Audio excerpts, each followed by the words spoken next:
তরুণ এবং আরও তরুণ যারা আছেন তাদের মধ্যে কিন্তু একটা কাজের সংহতি তৈরি হয়েছে, এ ব্যাপারে কোনো সন্দেহ নেই। গত যে আন্দোলন, যে উত্থান, সেটা তারই প্রমাণ হয়েছে।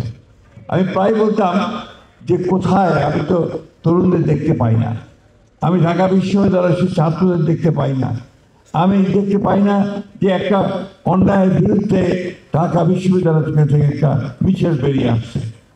কিন্তু সর্বশেষে আমরা 24শে জুলাই আমরা দেখেছি সেই শুধু ঢাকা বিশ্ববিদ্যালয় নয়, সারা দেশের তরুণরাই অন্যায়ের বিরুদ্ধে রাস্তায় নেমে এসেছে।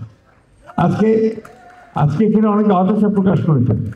আমি আমার ব্যক্তিগত জীবনের কোনোদিন হতাশাবাদী ছিলাম না, রাজনৈতিক জীবনে হতাশাবাদী নই, কারণ আমি বিশ্বাস করি যে ন্যায়ের জয় হবে, সত্যের জয় হবে।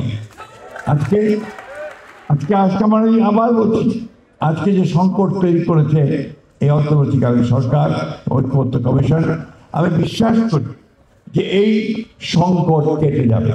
এই দেশের মানুষ কখনো পরাজয় বরণ করে না, পরাজয় বরণ করেনি, পরাজয় বরণ করবে না। প্রিয় বন্ধুগণ, আমাদেরকে সবসময় একটা কথা মনে রাখতে হবে, এই দেশটা আমাদের, এই মানুষগুলো আমাদের, এবং তাদেরকে ঐক্যবদ্ধ করে আমাদের সমস্ত যে চক্রান্ত, সমস্ত যে আপনার ষড়যন্ত্র আমাদের বিরুদ্ধে হচ্ছে, তাকে পরাজিত করতে হবে।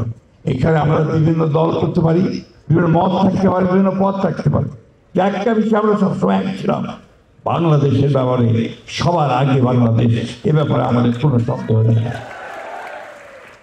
আমি একটা কথা বলে শেষ করবো, সময় নেই, কারণ আসলে নামাজের সময় হয়ে গেছে, আবার আরেকটা প্রোগ্রামে যেতে হবে আমাকে।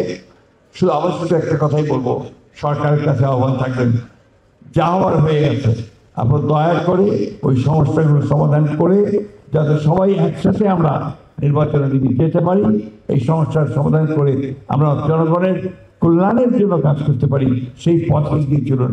আমরা যেমন অতীতে আপনাদের সঙ্গে ছিলাম, সামনেও আপনাদের সঙ্গে থাকবো, কিন্তু অবশ্যই আপনাদেরকে নিজে এই যে জায়গা তৈরি করেছেন তার থেকে বেরিয়ে আসতে হবে, আপনাদেরকে অন্য কিছু করে দেবে না।